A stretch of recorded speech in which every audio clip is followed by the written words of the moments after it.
terkait materi paralegal gugatan perceraian Islam. Perkawinan dapat putus karena adanya kematian, perceraian, dan atas putusan pengadilan. Putusnya perkawinan yang disebabkan karena perceraian dapat terjadi karena talak atau berdasarkan gugatan perceraian. Dan perceraian hanya dapat dilakukan di depan sidang pengadilan agama setelah pengadilan agama tersebut berusaha dan tidak berhasil mendamaikan kedua belah pihak.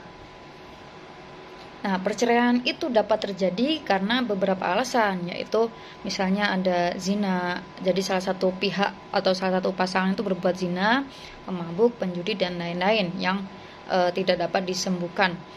Lalu salah satu pihak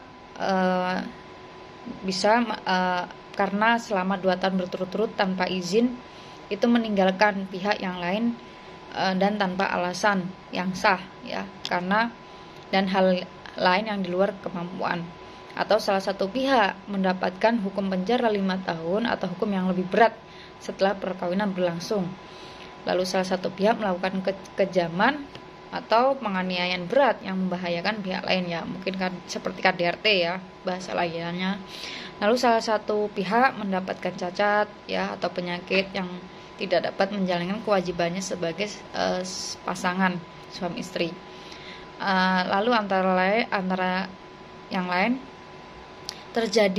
sering terjadinya perselisihan atau pertengkaran dan tidak ada harapan akan hidup rukun lagi. Selanjutnya suami melanggar taklik tolak. Lalu peralihan agama atau murtadnya menyebabkan terjadinya ketidakrukunan dalam rumah tangga. Lalu ada tolak. Tolak itu ikrar suami di hadapan sidang pengadilan agama yang menjadi salah satu sebab putusnya perkawinan. Nah, tolak itu ada beberapa macam. Ada tolak roj'i, yaitu tolak ke-1 atau kedua, yang mana suami berhak rujuk ketika istri masih masa iddah. Lalu ada tolak bain, sugro, yang tidak boleh rujuk tapi boleh akad nikah baru dengan mantan suaminya meskipun masa iddah si istri. Lalu ada tolak bain sugro. Nah, lalu ada tolak bain kubro, tolak yang terjadi untuk ketiga kalinya, ya. Ini tidak dapat rujuk dan tidak dapat nikah kembali kecuali apabila si istri itu atau mantan istri itu menikah dengan orang lain dan sudah melakukan hubungan badan, gitu. Nah, perceraian itu terhitung atau terjadi saat perceraian itu dinyatakan di depan sidang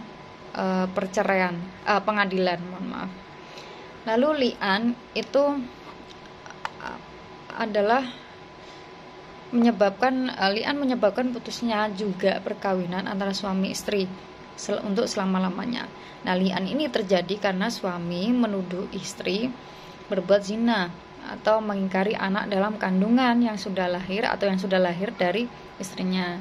Nah, sedangkan istri itu menolak tuduhan atau perkara tersebut.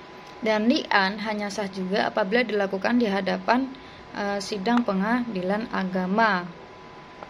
Tentu tata cara perceraian melalui tolak, lalu melalui perceraian yang diajukan oleh istri, lalu karena beberapa alasan, itu ada beberapa tahap-tahapannya atau cara-caranya. Dan gugatan perceraian gugur itu apabila suami atau istri meninggal sebelum adanya putusan pengadilan agama mengenai gugatan perceraian tersebut. Ya, terima kasih. Cukup sekian.